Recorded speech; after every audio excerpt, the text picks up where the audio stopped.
Olá, este texto foi criado pelo filósofo Chico Assis, que é especialista em ética e moral, e o título do texto já lança uma pergunta daquelas, hein? Quando a criança deve aprender ética? É a partir dessa provocação que a gente vai analisar os pontos que o Chico apresenta. Então, a gente já começa com essa pergunta que parece simples, mas, se a gente parar para pensar, ela é bem incômoda. Qual é o momento certo? Existe uma idade, uma fase da vida em que uma criança deveria começar a ter aulas, digamos assim, sobre ética? É uma reflexão que vale muito a pena. E agora, olha só como Chico aprofunda a questão.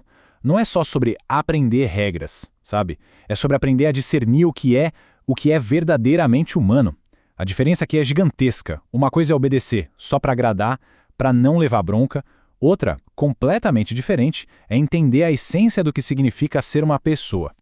Tá bom. Então por onde essa jornada começa? O primeiro lugar que vem na cabeça de todo mundo é o lar, a família, claro. O Chico chama essa primeira fase de a régua da casa. É ali que acontece a nossa primeira formação, onde as primeiras noções de certo e errado são plantadas.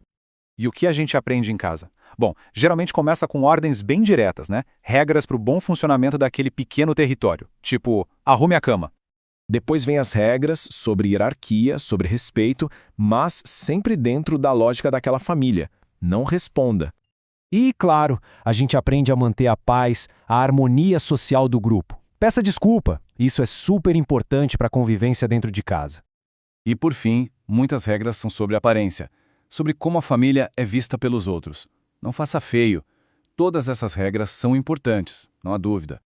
Mas é aqui que está o ponto crucial que o Chico levanta. O que é chamado de certo dentro de casa, na verdade é o que funciona para aquele grupo específico. E o que é errado, muitas vezes é só aquilo que incomoda os adultos daquele núcleo familiar.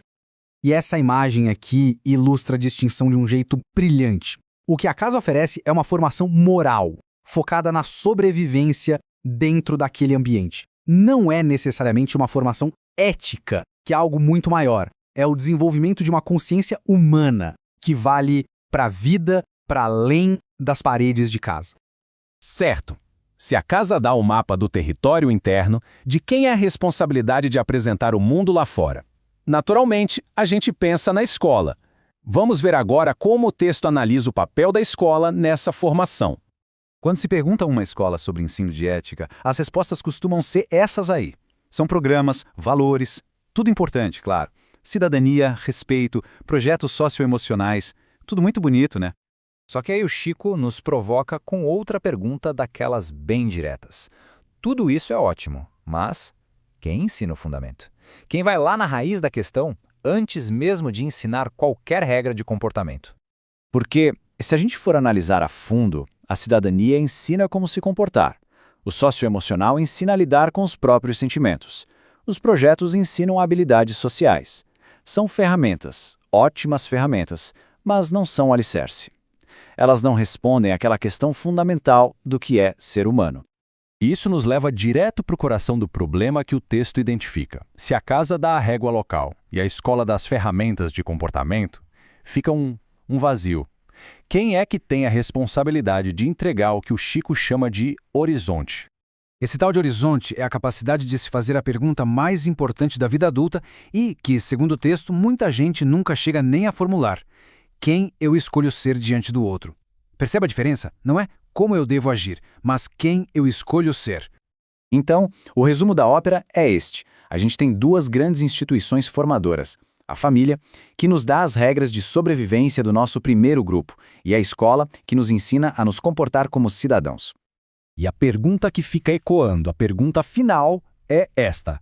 Quem entrega o horizonte? Quem dá a criança as ferramentas para pensar para além das regras, para construir sua própria consciência sobre o que é ser humano? E o texto ainda joga uma lenha nessa fogueira com algo ainda mais inquietante. Porque essa lacuna na formação parece não preocupar quase ninguém. É como se todo mundo assumisse que essa consciência humana simplesmente aparece, se desenvolve naturalmente. Mas o autor é bem claro. Nada é natural, tudo é intencional.